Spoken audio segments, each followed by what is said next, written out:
show starts in 10, 9, 8, 7, 6, 5, 4, 3, 2, 1, go.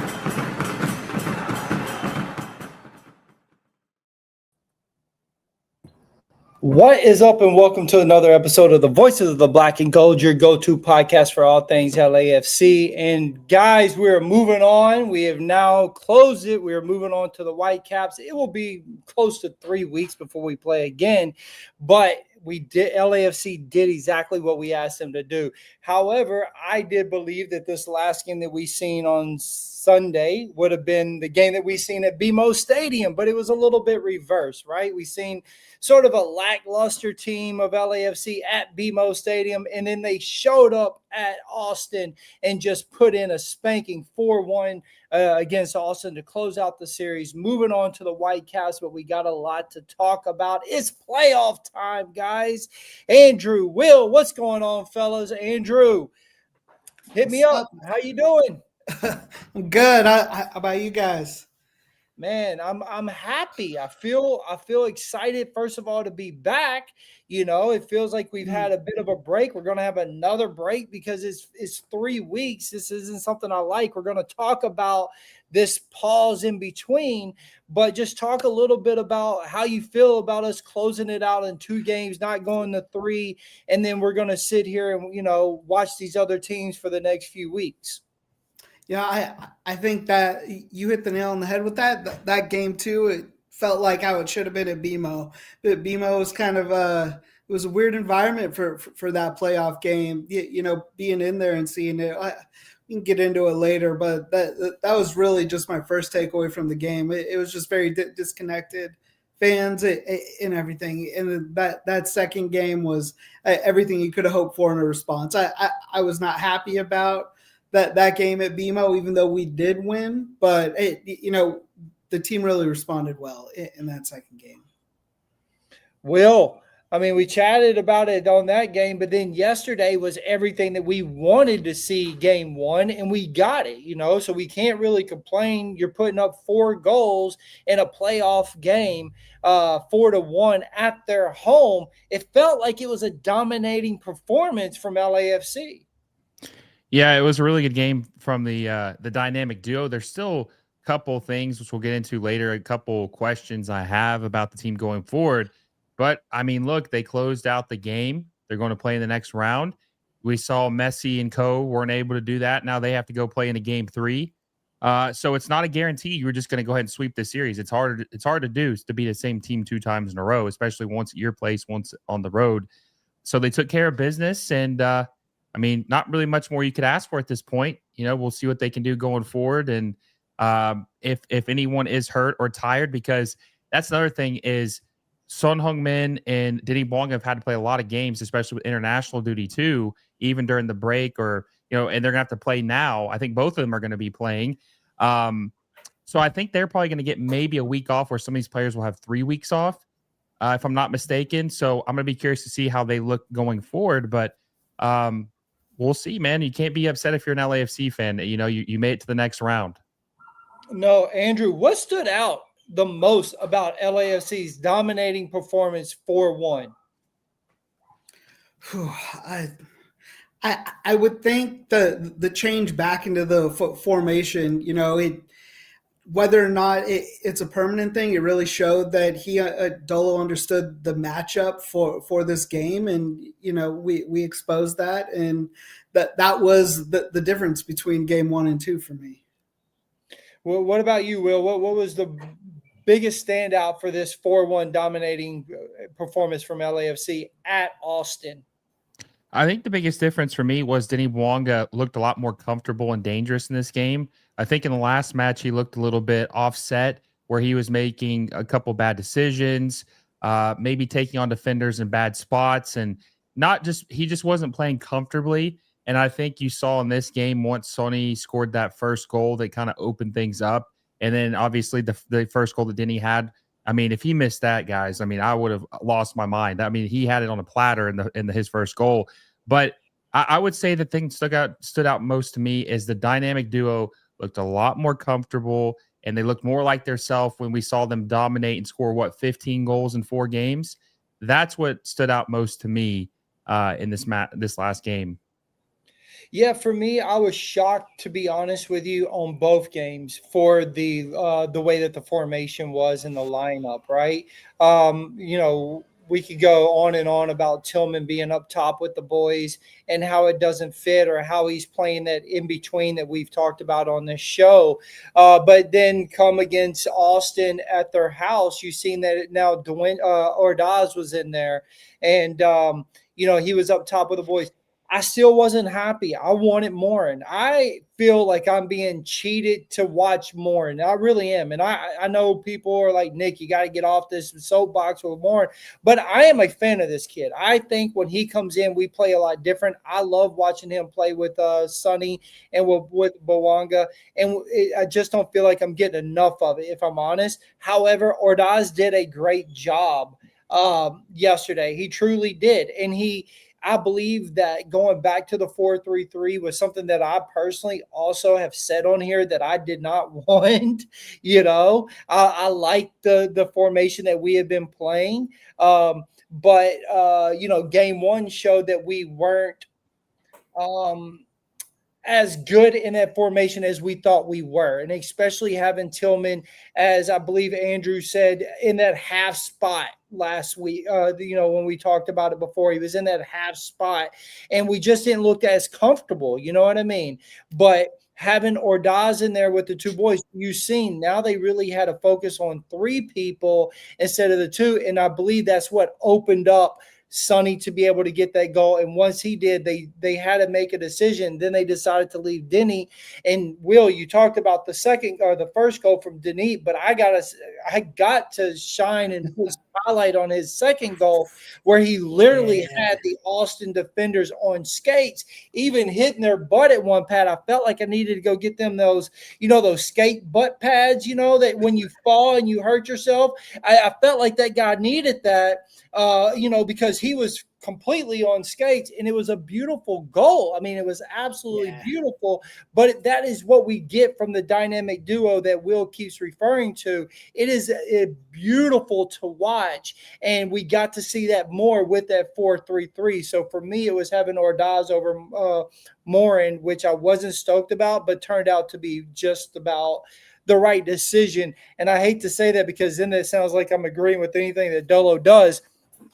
And I don't. Just put it out there, Dolo out. I'm just going to go on and say it. But but he did the right thing by going back to the 4-3-3. Yeah. Who I will give some credit to in the game 2 is Tillman. I for one, am very hard on Tillman. I'm not saying he did great, but it showed going back into the midfield that if he is going to be on the field, that he does have a role on that field. Ordaz was better than him up top. Like I said, it gave us that third option. Timothy was good with the ball at his feet in the midfield. I think he looked better than Delgado.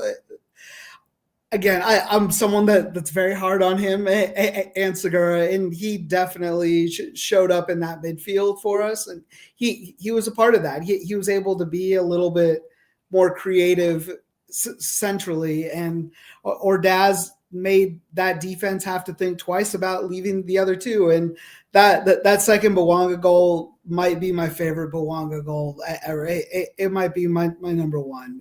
That was just to watch it. It sums up who he is and what he does in 4 or 5 seconds. No, for sure. And you brought up a couple points. It was one of his beautifulest goals, but I do have a feeling that this is also true. Evan Jellison in the back was good, and flowers to Larice. And I look, we're going to talk about Hugo, because I think Hugo was a big deal, but I think having Jelson in between Delgado and Tillman, let them have their zones, because we have talked about, Will, and you were one that really pointed it out. They're very similar in play. And so having someone in between them where they're in their own zones seemed to really work, to Andrew's point.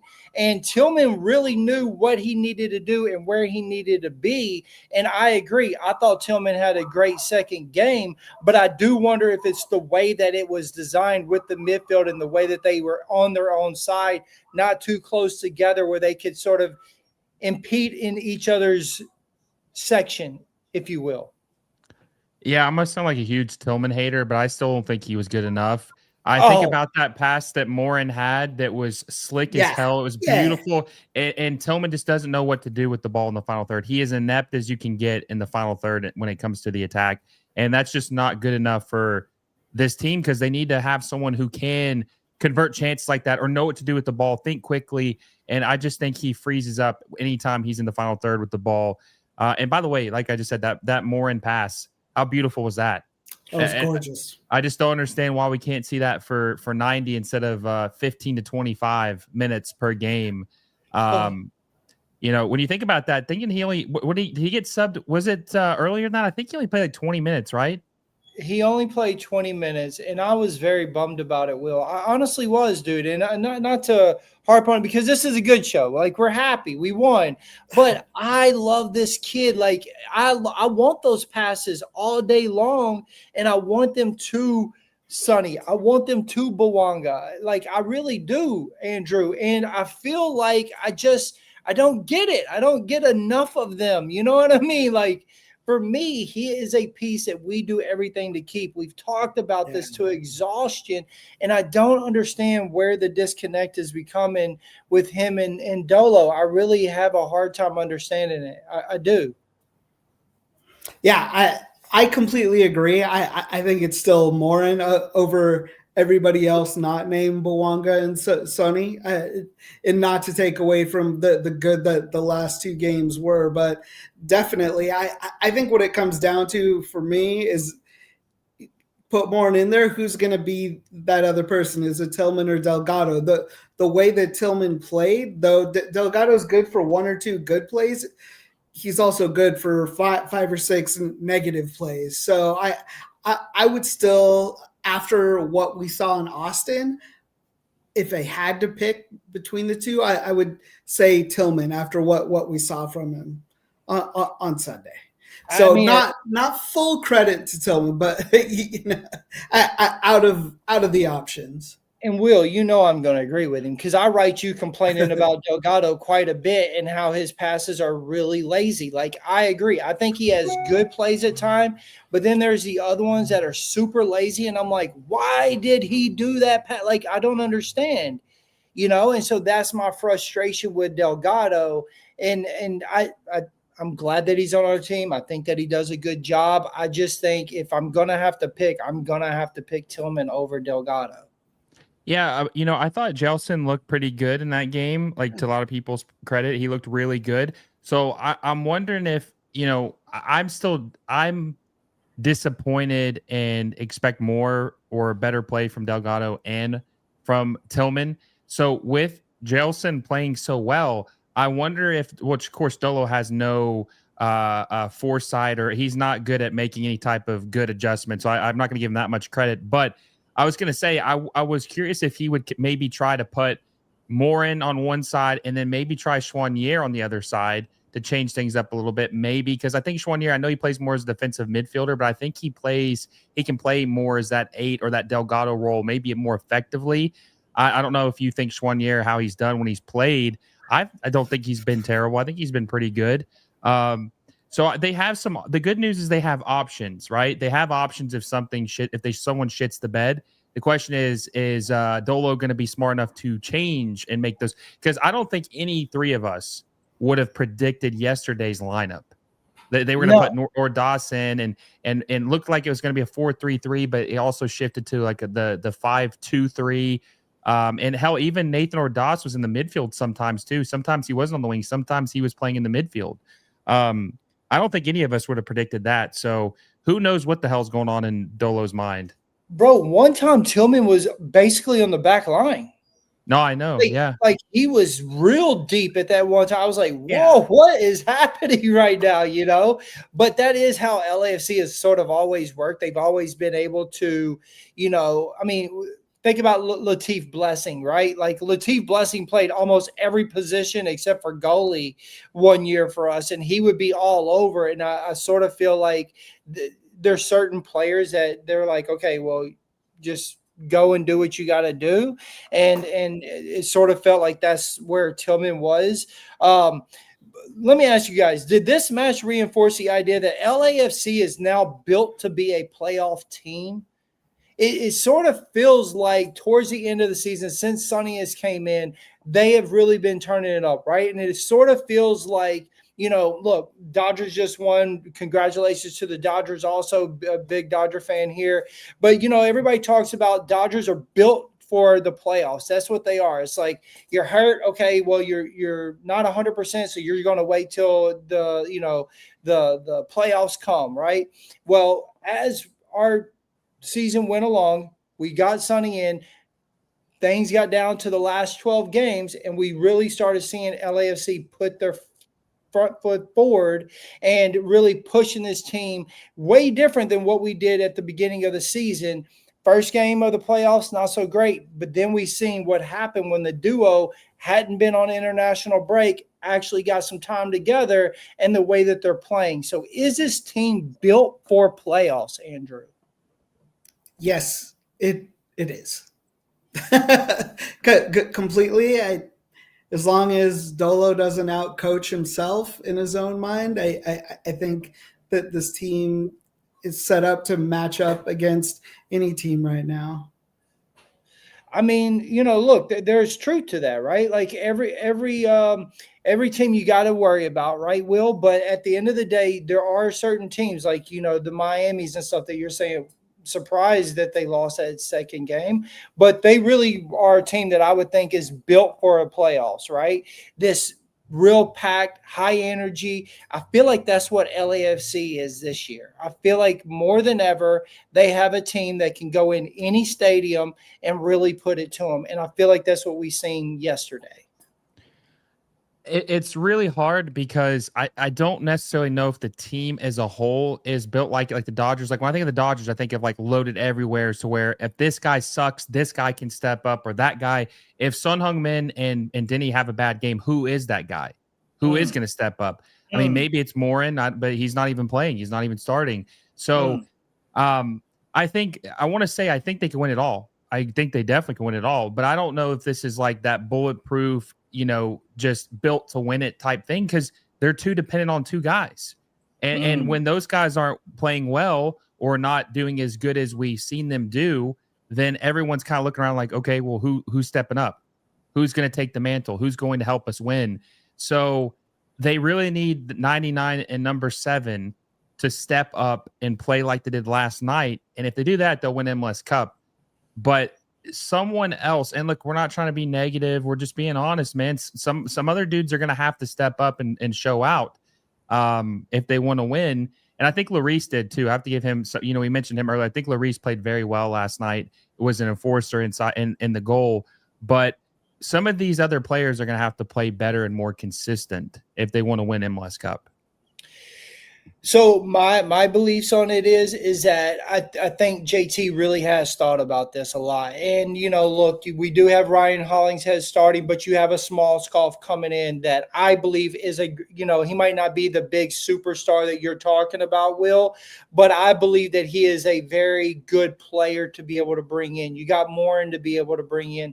You got guys like Palencia and the guys on the back line that have just been an absolute beast. And you do have a guy like Hugo that, hey, people say he's not good at stopping penalties. He stopped one yesterday, almost had 2, got a hand on the second one, just wasn't hard enough to get it out of there, but had a good chance of stopping 2 of the PKs that was took, which would have then been a 4-0 game. So, I mean, I feel like more than ever, we have more people that could come off the bench to help. right? You do still have Martinez over there. I know I'm sort of bagging on Martinez these days, but you still have him that could come in. You do have some really good guys that can come in to help this team elevate. And even when they took Sonny and Denis off, we still ended up getting a goal, and that's from some of them bench guys that we were talking about. So it felt that the team was still bringing it. It didn't feel like it died too much, just in my opinion, Andrew. Yeah, I don't think it did really at all.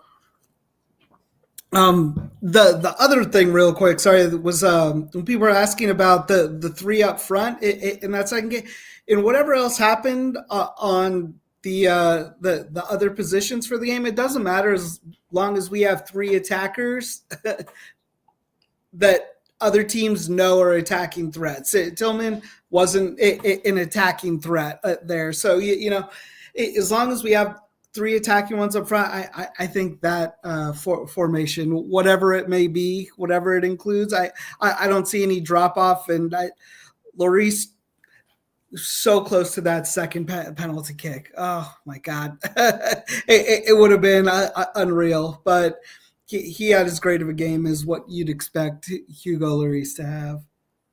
Yeah, I mean, Will, a lot of people were talking about him saying, hey, I hope that we re-sign this guy for one more year. What can we do to make him stay? I mean, look, he's getting up there in age, but that game was it was everything that you want from a veteran, from a goalkeeper, from a leader. And again, someone that people say he's not a ball stopper, especially when it comes to PKs. But he showed that he is here for this club and this team, and he worked his butt off to make sure that we got that win yesterday. Yeah, and I just want to leave you guys with this thought while I respond to that. I want you to think about when you were talking about, like, is this team ready-made for an MLS Cup final? Think about this team versus the 2022 team that was really loaded. Some people think it's the deepest team in MLS history. I want you to think about if this team is better than that team. Minus Sonny, probably the best. He'd be way better than he played on that team. But the roster throughout, even the bench, which team would be put Sonny on that team?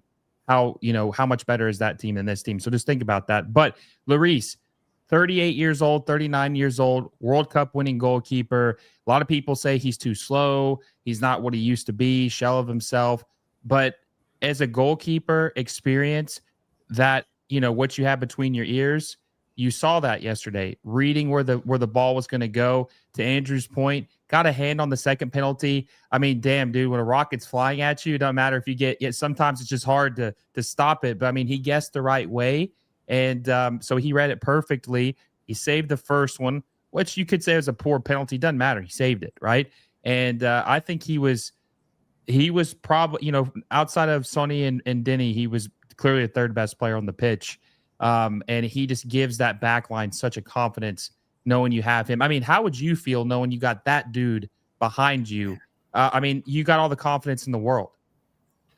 No, I mean, it's unbelievable. I honestly see that the back line trust him so much. When he speaks, they are looking and listening to everything that he says. I don't care if they feel like they're comfortable. If he does this, they freaking move. They don't question it. They really move. And I think it speaks to how he probably is also in the locker room, his presence and what he is. And I mean, dude, but dare I say, I think our back line has actually been pretty good. I like our back line right now, except for Segura. He scares me. Tafari, when he came in, he does weird things. But when I look at and I know I've been complaining about Hollingshead, but because I want Smallscoff on there. But when I look at Porteous, and when I look at Palencia, these guys are what you build your team around. Like these bulldog guys that sacrifice their bodies for this team. That's what you want. You know what I mean? And I feel that through their grit when they're out there. Like, dude, it's just like, you have to, it gives you almost chills like, yo, these dudes are what you want our back line to be like. Like, I want them to constantly go to battle and represent that badge. You know what I mean? And that's what they do. And so I love it when I see it, to be honest with you.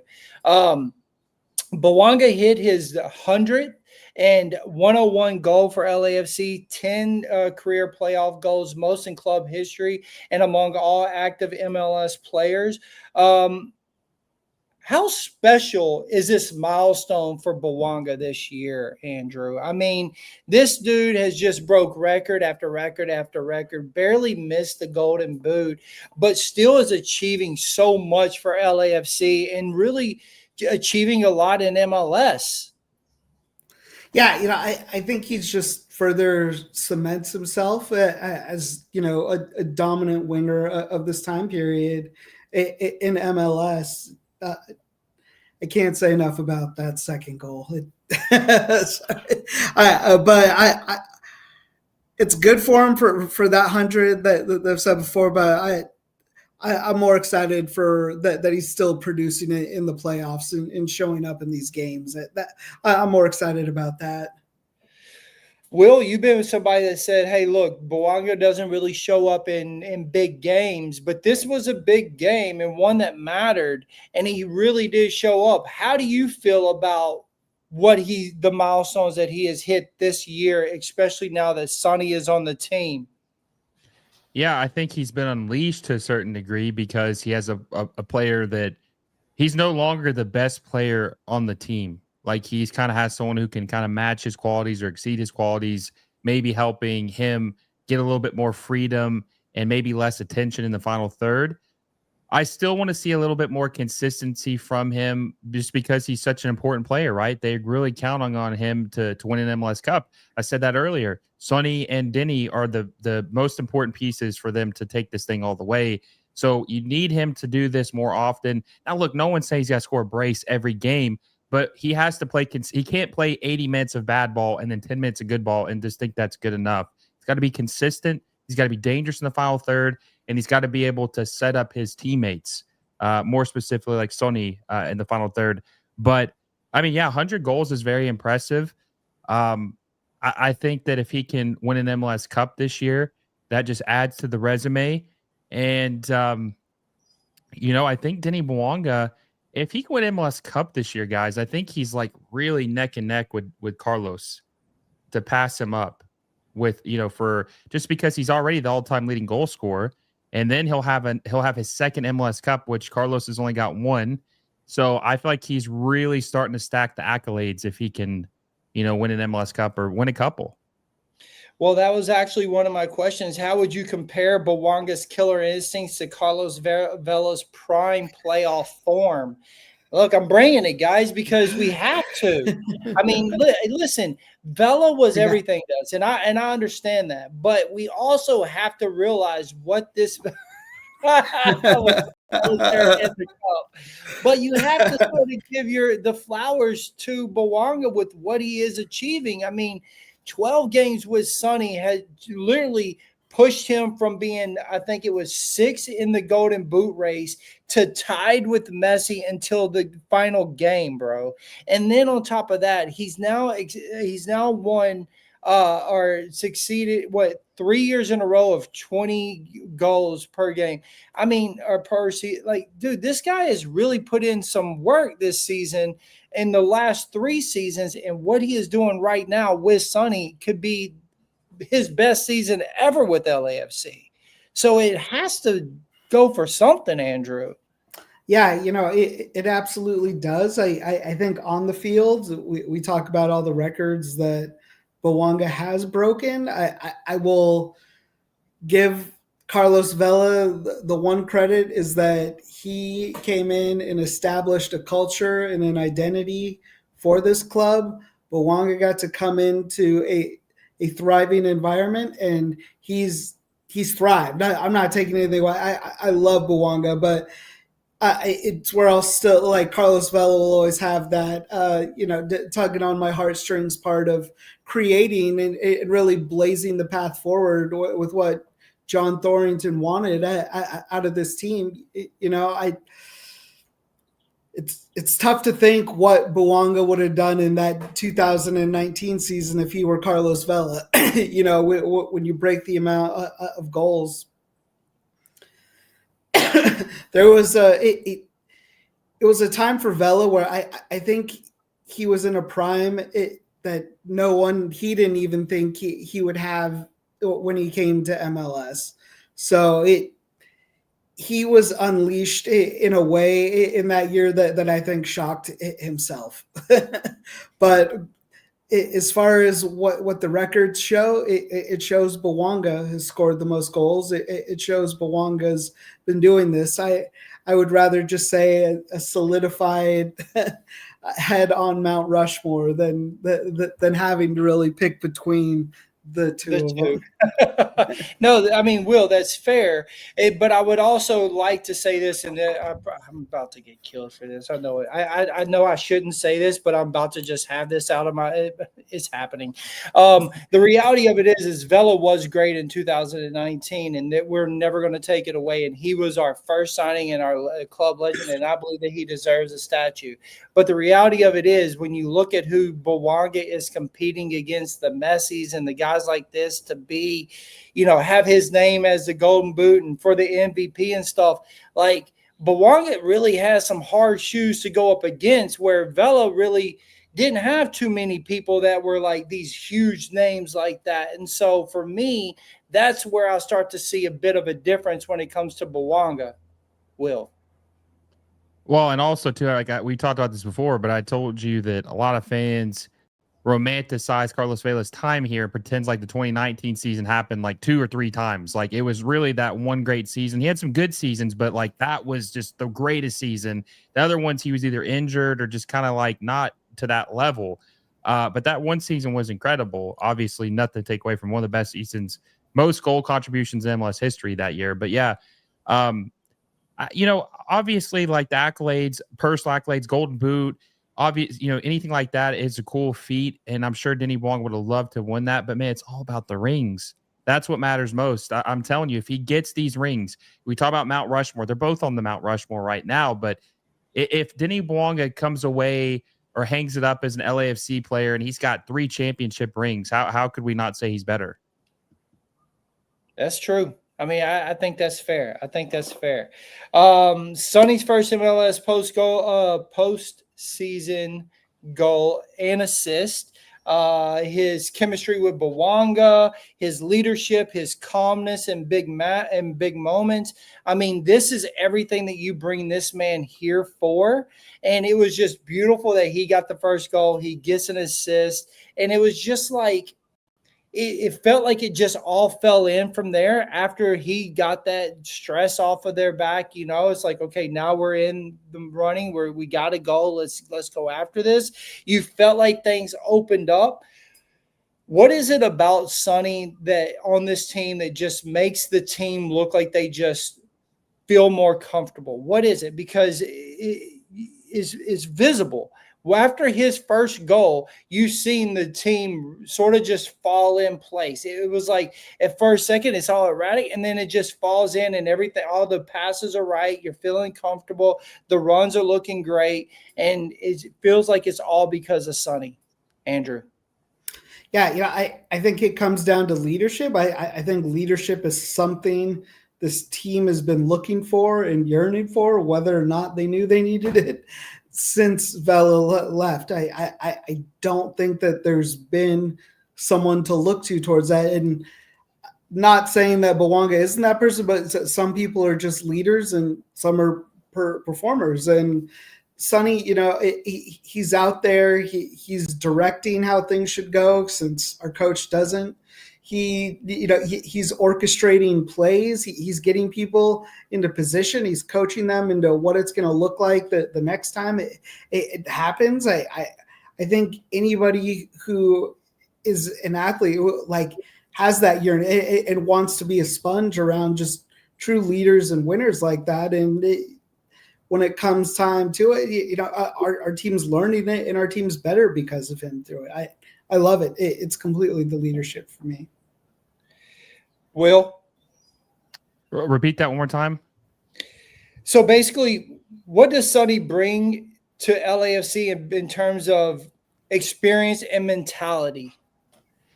Confidence. I think that just his pedigree as a player, to the Premier League, whatever it may be, and also not just about how good he is, but also his friendship, like the way he brings his teammates up, the celebrations.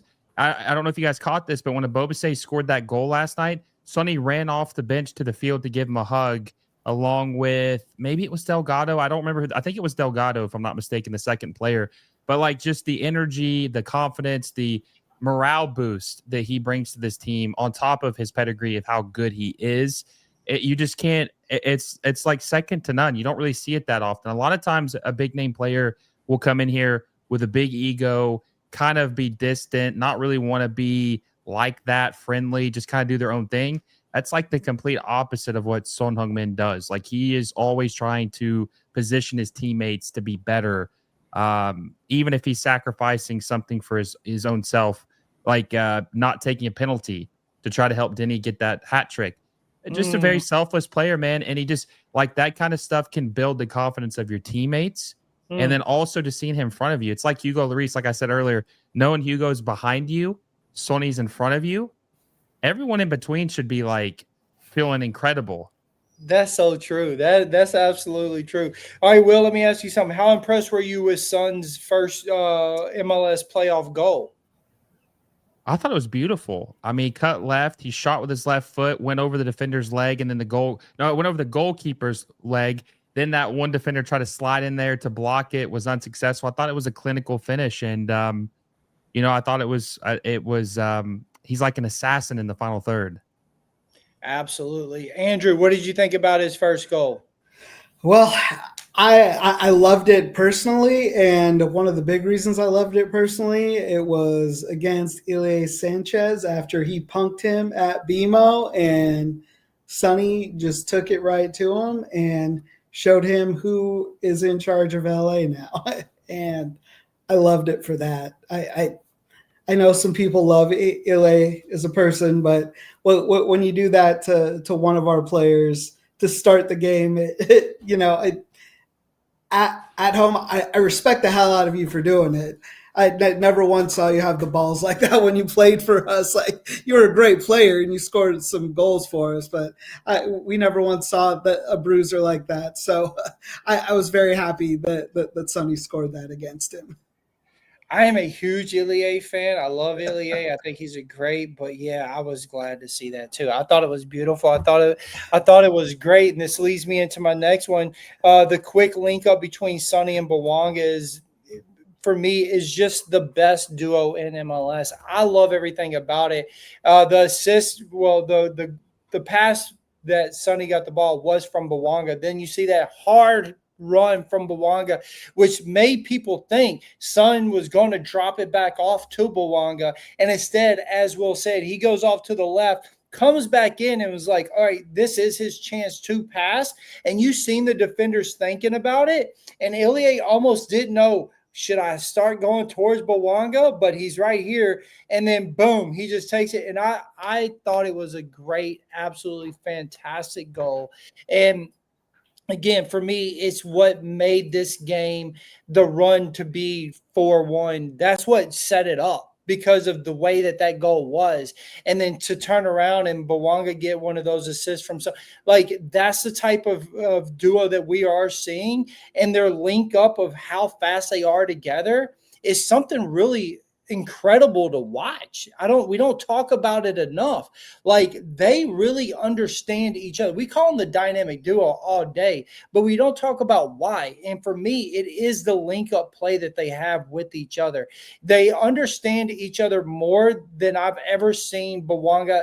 To what Will said actually earlier in this episode, Bouanga is no longer the best player, and that shows, right? Because he has Sonny, but I don't think Sonny plays down to Bouanga. I believe that they play to an equal field and saying, I know exactly what he is about to do right now, and I need to be here in order to get that pass. And you'll see them look at each other when they're making that run, and I find that to be absolutely beautiful. Andrew, you have anything to add to that? I think, when all is said and done, it's going to be one of the all-time offensive combos in the history of this league. I absolutely love them together. You hit the nail on the head. They get each other in a way. Bouanga is elevated by Sonny, and the list of players that could come to MLS and do that for Bouanga in LA and have it like actually work out between everybody it's a slim list of people. And they hit it out of the park with these two, I think. Will, what do you think about their link-up play and how fast it actually is and how they are just in each other's head at such a quick time? No, it's beautiful to see. And I think it was yesterday's game. Sorry, they just kind of blend together because this more than one. But I want to say it was yesterday where Sonny was running with the ball, and then Denny kind of looped around him, just like he was on his right side, then he went behind him to his left to try to look for the pass, and you could just tell like they were speaking to each other in play, like this their movement and the way that they're going, they just knew what to do. Is instinctual, right? And I think the most important thing too is like, Sonny's nickname should be the Key because he's unlocked Denny. I mean, he's unlocked him. Like he should be nicknamed the Key. That's actually good. Yeah, and because we're just seeing him like we've never seen him before. I don't know if he's never had a stretch where he was scoring this many goals in the last. I would like to know in the 12 games he's played how many goals he scored for LAFC. Talking about Denis, since Sonny has been there, because it's got to be close to 15, I think, maybe goals he scored in the last 12 games, and it's because they just play so well together, and he's unlocked them, man. The key and the lock. I mean, it's beautiful to see. And what's scary is I think it could get even better. Wait till they have a full off season. Yeah, it could. Actually, I was going to share this at the end. David just put it in there, but I want to ask you guys now. For Son, over and under assists in 2026, what do you guys think, Andrew? 25? 25 assists? Yeah. I like it. Will? I think it depends on who the manager is and what they do. I mean, I think if safe, stop it. Answer the question. if they have an attack oriented manager, I think he definitely gets 20 plus assists. 20 plus. That's great he's season. already at I think 16 this year, and he's only been with the team.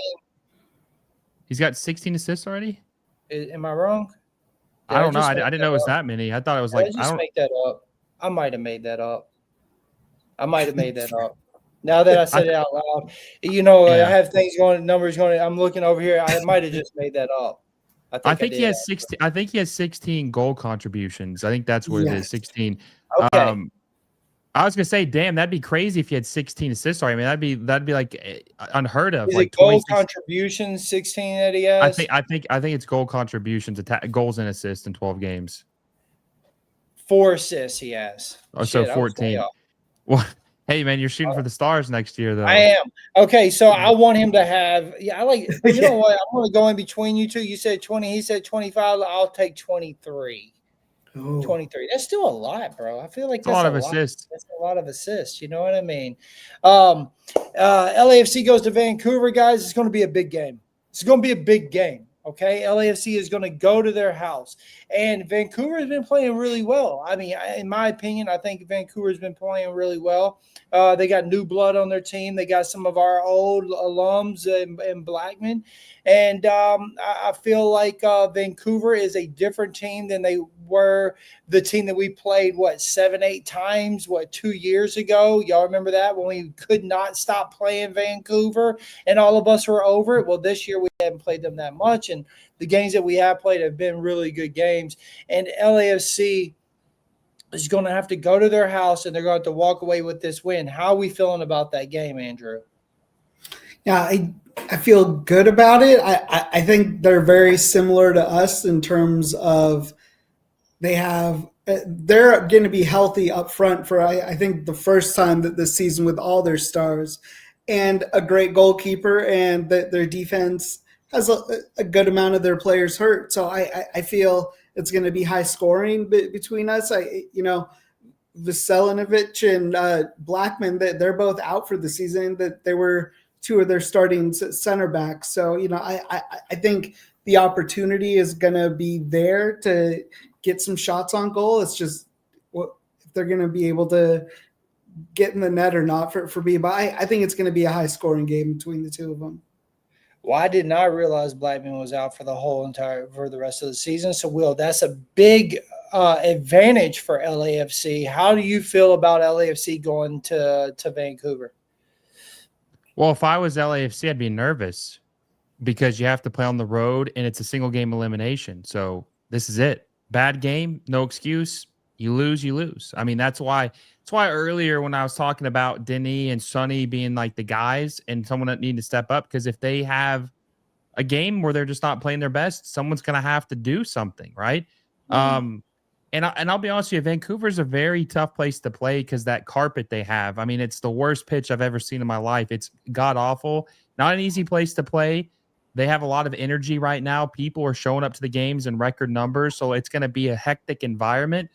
And they're going to have to play like they did yesterday if they want to advance against Vancouver. And even if they do, guys, just want to preface this because I've watched, I try to watch as many games as I can. Even if LAFC play like they did yesterday, Vancouver is one of those teams that can counterpunch you and they can give you a run for their money too. So this could be, I think this game is going to be a classic, like instant classic. I think it's the best matchup in the Western Conference, and it's the damn semifinal game. Damn shame it wasn't the Western Conference final game. But it's going to be a tough match for both teams, and I can't wait to watch it. As Will said, Western semifinals in Vancouver. It's going to be a big game, but this is what's crazy, guys. We got almost 3 weeks in between, and both teams will be sitting for this 3 weeks because they both won in two, their first one. And this is what's crazy. How do we go from a best of three to a single elimination? I am not a fan. I am not a fan whatsoever. I don't like it. It just doesn't make any sense to me. And then now we both are waiting 3 games. My thing is if we both are out, why not just go and let us play and then be sit? Like, why do we have to now wait almost 3 weeks before we play each other? It just doesn't make any sense, Andrew. No, it's a clown thing for this league and for Don Garber. I wish they'd get rid of this best of 3. I think we should just go single elimination.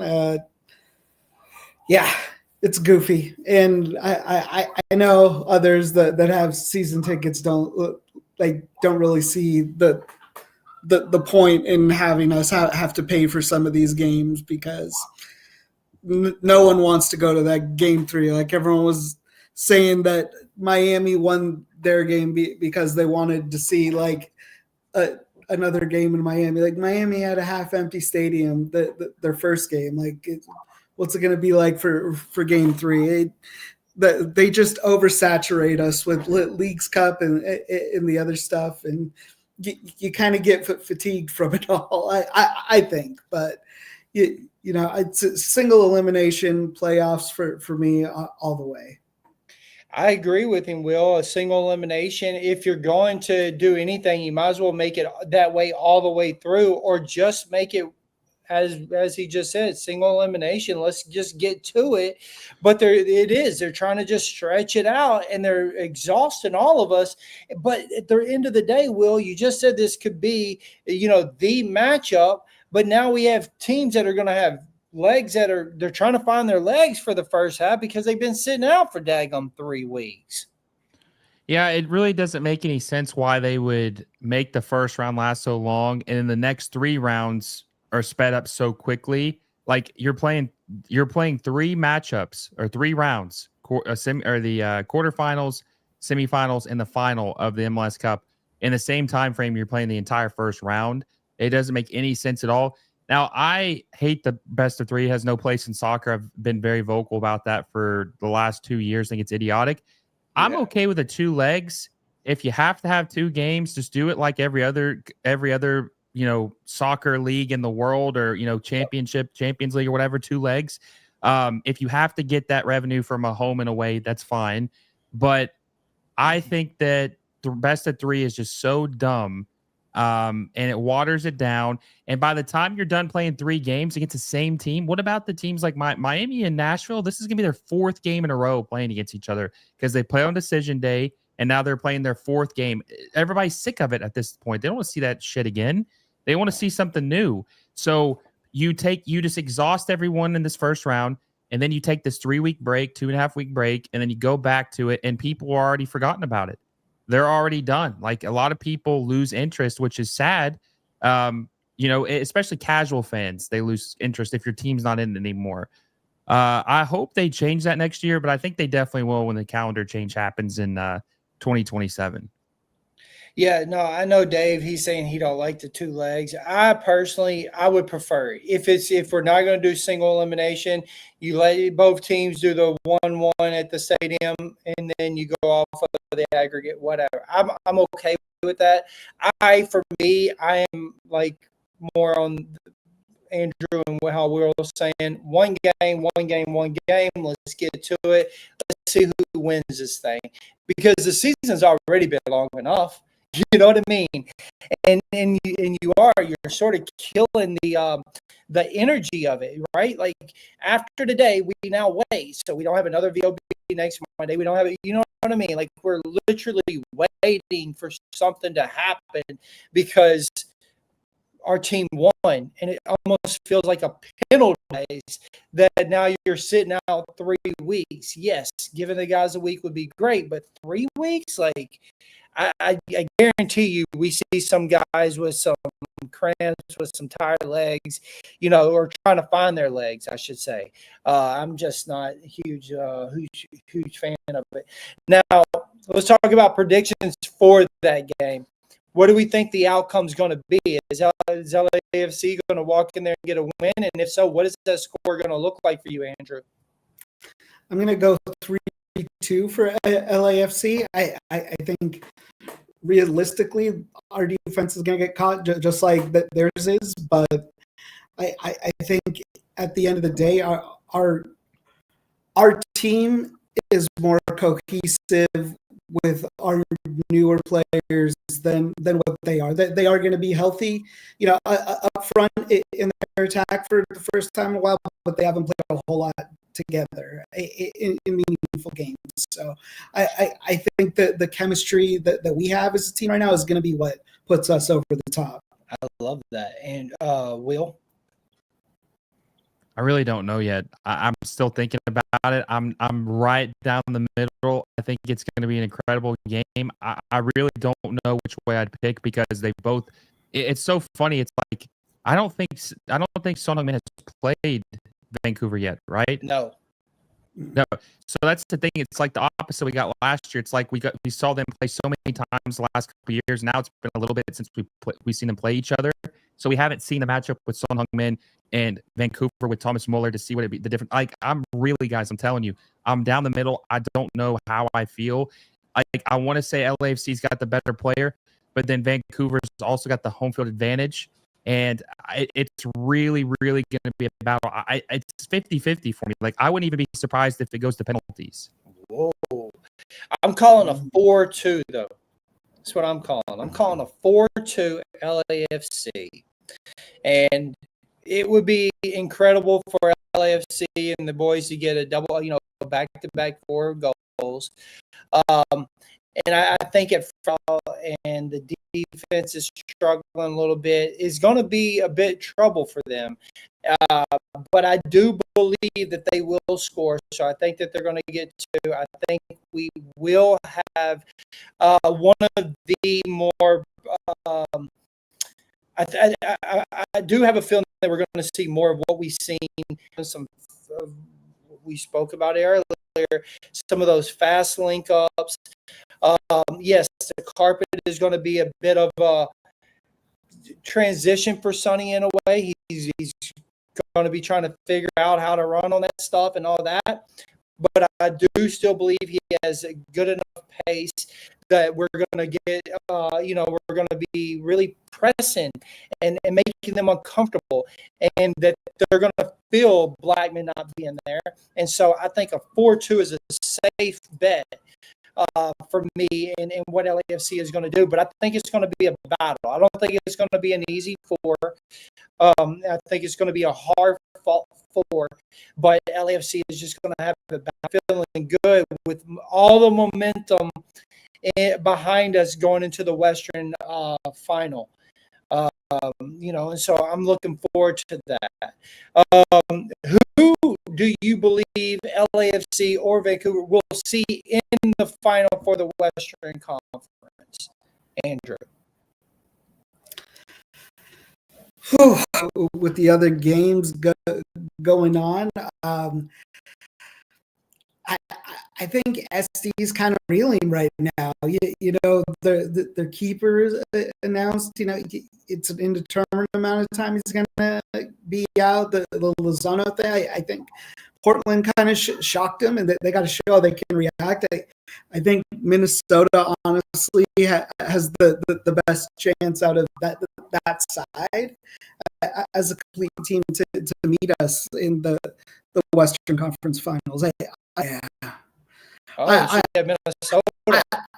I just think Seattle has too many things to overcome in terms of injury and age, and no striker. Yeah, in San Diego, like I said, they're just kind of reeling. It happens when you're new, but we certainly felt it. But when it comes to the playoffs, you can kind of tell that they're inexperienced in handling this extra leg.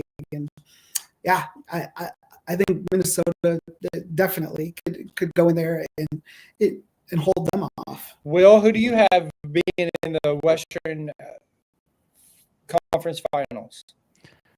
I really don't know because it's just such a shit show on the other side of the bracket. It really doesn't matter because this game is a true Western Conference final, and whoever wins is just going to coast to the MLS Cup.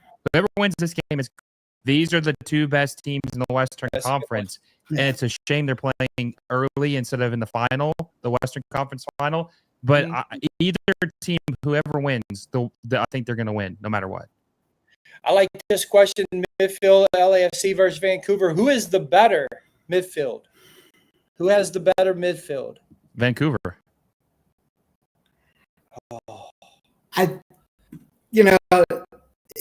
If Dolo wasn't our coach, I would love to see what talent our midfield has. But by design, our midfield is just pawns in a game. Honestly, they're just pieces to distribute backwards and forwards in Dolo's system. Is this the first year that you think that we've had the most questionable midfield ever with LAFC? Because normally we've always had really strong midfields. When you look at the Atuestas and the guys that we've had there in our midfield, we've always had a pretty strong midfield. But this year it seems like we're always when we talk about it, we'll say something negative about the defense or about being able to facilitate up front, always taking it back to the keeper. Is this our first time really having a midfield that is more questionable than any other position on the field, Andrew? I think it hit me at the beginning of this season that even though when we signed Delgado and he started off good, he had a good stretch run, but once you really got to solidify and see what Dolo was trying to run, you realize you'll never be able to evaluate the talent of these midfielders when they're said to do very robotic things when everyone else is meant to be very fluid. And, Delgado talked about learning that in the system, and people have said before, we have to watch what we're doing. We're only, we can only focus on X amount of things in the system. I don't think it's fair to the people that are in that midfield on the bench or starting to give any harsh criticisms for what it is. Will, where do you stand on this, man? Because look, LAFC has always been sort of a powerhouse since they've came into the league, and midfield was one of our strong suits. As I said, Atuesta, Ilie, these are guys that really demanded, attention, demanded the ball, was able to facilitate either way. Here, we're always bashing about the midfield this year. What is your take on that? Yeah, I think the midfield's the weakest position group for LAFC right now. It's probably the worst one they've had since they've been a club, I think, right now. And that's why I think Vancouver has an advantage. Vancouver has a better all-around team, and then LAFC have the two better players. So that's why it's going to be such a battle. And, maybe we'll talk about this. Hopefully you'll do a show before the game. Maybe we can preview the match a little bit more in detail about what's going to happen. But there's a couple guys that are going to have to step up. Like, we talked about Tillman earlier. He's going to have a really good game in order for them to win this match. Because Vancouver's a team that'll make you pay. I'm telling you, they can absolutely pour it on you. And, regardless of how good Son Heung-Min is and Denis, Vancouver is just a very, very well coached team. Jesper Sorensen, their manager, absolutely is poking Dolo in the eyes, giving him a wedgie and taking his school lunch money. Like he's that's how much better he is than him. Like he's little broing him bad.